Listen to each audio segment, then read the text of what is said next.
अस्सलाम वालेकुम एवरीवन, मैं हूं डॉक्टर महक आमना, फिजियोथेरेपिस्ट। आज आप लोगों ने बहुत सारे कमेंट्स किए थे कि मैं बैक पेन के ऊपर, शर्टिका के ऊपर जो है वो आपको वीडियो बनाएं। तो इंशाल्लाह मैं हर जॉइंट के ऊपर, स्टोरी डायग्नोसिस के ऊपर, इम्पेयरमेंट्स के ऊपर बनाऊंगी। आज का जो हमारा टॉपिक है वो शर्टिका का है। तो आज जो है मैं आपके साथ जो है ना वो शर्टिका के सिम्टम्स और जो होम प्लान एक्सरसाइज हैं वो शेयर करूँगी।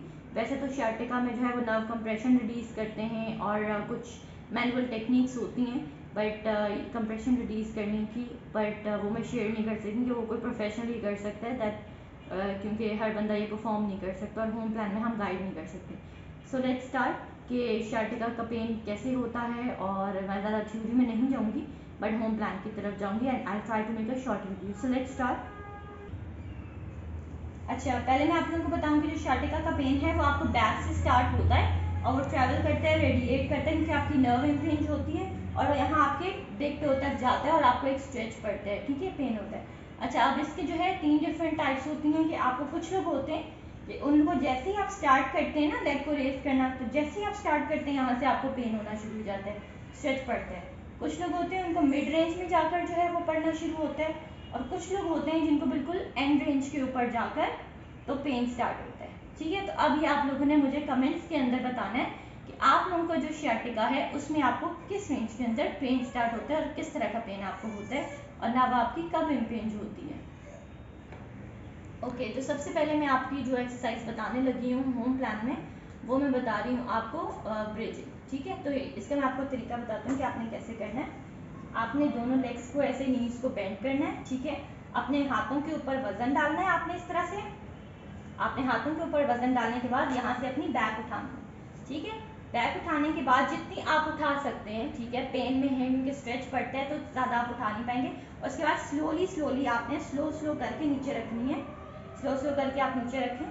हाँ, और अपने एक चीज़ का ख्याल रखना है कि अगर आप जब जितनी आपकी रेंज है पेन फ्री उतना आपने उठाना है और जो ना आपने धड़म करके नहीं नीचे अपने आप को फेंकना, ठीक है। सो मेक श्योर कि आप स्लो एंड जो मूवमेंट करें स्लो एंड स्टेडी करें और थोड़ी टॉलरेट करके बर्दाश्त करके करें, ठीक है। ये होगी हमारी। अच्छा, सेकेंड मैं आपको बताने लगी हूँ हैंड्स का स्ट्रेच जो आपने करना है। So let me tell you कि उसमें आपने अपनी जो है ना पेन फ्री रेंज के अंदर अपनी लेग को जो है ना उठाना है और थोड़ा सा आपको पेन होगा, बिल्कुल ही पेन फ्री नहीं, थोड़ा सा उसको ना अपने टॉलरेट करके अपनी लेग को उठाना है, ठीक है। और आपने थोड़ा सा पेन बर्दाश्त करना है जो आपको स्ट्रेच पड़ रहा है ना, ठीक है। इससे हैंड्स आपका जो मसल है उसके ऊपर स्ट्रेच आएगा, ठीक है। और जितनी आप लेकर जा सकते हैं उतनी करके, और जो आपकी रेंज है फिर आपने क्या करना है, अपने पंजे को अपनी तरफ खींचना है, ठीक है, ये चीज़, ठीक है। ये आप जब करेंगे तो आपको एक और स्ट्रेच मिलेगा, ठीक है।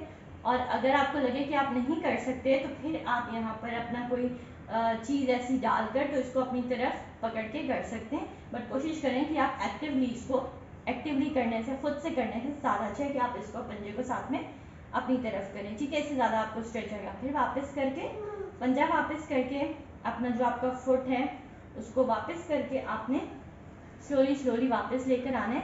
और ये अगर आपकी इतनी रेंज है तो इतनी ही रखना है, पेन हो रहा है अगर इतनी है, इतनी जितनी आप लेकर जा सकते हैं, ठीक है। Thank you. अच्छा, थर्ड में आपको बताऊं उसमें हम क्या करेंगे कि नी टू चेस्ट करेंगे, ठीक है। उसमें आपने जो है ना अपनी फिंगर्स को ऐसे ओवरलैप करना है, ठीक है। और अपने इधर जो है नी के ऊपर लेकर आना है और इस नी को आपने अपने चेस्ट के पास लेकर जाना है, ठीक है। और फिर उसको आपको कुछ सेकंड्स के लिए होल्ड करना है और आपने नोट करना है कि ऐसे आपके जो सिम्टम्स हैं वो एग्रीवेट ना, फिर उसने आपने वापस लेके आना है। अच्छा, अब थर्ड जो है वो आपने इसमें कोबरा पोजीशन करनी है जो हम योगा में भी करते हैं, ठीक है, एक्सटेंशन बेसिकली है, ठीक है। उसमें आपने क्या करना है, ऐसे आपने प्रोन लाइन में लेटना है, उल्टा लेटना है आपने। उसके बाद जैसे हम बुक रीडिंग करते हैं ना उल्टी, ठीक है, थोड़ा सा ऊपर उठें, हाँ, जैसे ऐसे करते हैं ऐसे भी आप कर सकते हैं ऐसे, ठीक है, या फिस्ट बना लें जैसे आप उठते हैं और इस तरह से करके ना आपने ये वाली करनी है, ठीक है, एक्सरसाइज जितना आप उठ सकते हैं ऊपर। और चाहे आप ऐसे करना चाहें ऐसे वेट बेयरिंग बस आपने करनी है जॉइंट के ऊपर इधर एल्बोज पे, और आपने उठ के और वापस आपने नीचे चले जाना है, ठीक है। अच्छा, उसके बाद आपने जो है ना एक और जो मैंने नीचे चेस्ट बताई है ना उसी तरह की, अगर आपसे वो हो जाती है और आप समझते हैं कि उसमें आपको इतना नहीं पेन हो रहा, तो आपने उसी के अंदर एक वेरिएशन करके आपने पहले क्या करना है, अपनी नीज को इस तरह से खड़ा करना है और आपने एक टांग को इसके ऊपर रखना है और दोबारा से इस तरह से आपने फिंगर्स की फिस्ट बनानी है। और ये फिस्ट आपने नीचे इधर रख के और साथ में फिर आपने जो है ना लेट के नीचे सर आपने नहीं उठाना और आपने अपनी नी को चेस्ट के पास लेके जाना, ठीक है।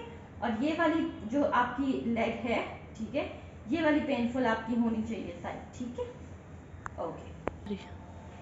अच्छा, उसके अंदर एक ब्रिजिंग में वेरिएशन, अगर आपको ब्रिजिंग भी आपसे हो रही है और अगर आपको जो है वो ठीक लग रहा है उसके अंदर, तो उसमें आपने फिर क्या करना है, इस तरह से दोनों को करके लेग्स को ब्रिजिंग वैसे ही आपने करनी है, ठीक है। और साथ में जितना आप उठा सकते हैं, साथ में आपने एक लेग को एक्सटेंड कर देना है और आपने ब्रिजिंग को मेंटेन रखना है, ठीक है। उसके बाद आपने वापस लेग को करना है और फिर आपने अपने आप को नीचे रखना है, ठीक है। तो आज मैंने आपके साथ जितनी भी एक्सरसाइजेस sciatica से रिलेटेड शेयर किए हैं, I am hopeful that it will be helpful for you. So do let me know कि आपको ये एक्सरसाइजेज आप इनको करें, दिन में 3 दफ़ा करें और आप 10 सेकेंड्स का होल्ड दें। पर अगर आपसे 10 सेकेंड होल्ड नहीं हो सकता, इनके पेशेंट्स हैं तो नॉर्मल बंदे तो नहीं है, तो 5 सेकेंड से आप स्टार्ट करें और आहिस्ता आहिस्ता इनको इंक्रीज़ करें। और डू लेट मी नो कि आप लोगों के लिए हेल्पफुल रही या नहीं रही। और बाकी ये कि ये सिर्फ हमें होम प्लान बता रही हूँ आपको, ये कोई ट्रीटमेंट प्रॉपर नहीं है, क्योंकि ट्रीटमेंट इसका जो है डिफरेंट होता है पेशेंट की। मैंने बताया जैसे 3 रेंज के ऊपर होता है sciatica, तो डिपेंड करता है कि किस रेंज के ऊपर है और कितना कंप्रेशन है, सब चीज़ें बहुत सारे फैक्टर्स होते हैं। तो उसमें हम नर्व कंप्रेशन भी रिलीज़ करते हैं और काफ़ी और चीज़ें होती हैं। तो ये सिर्फ होम प्लान की मैनेजमेंट में बता रही हूँ।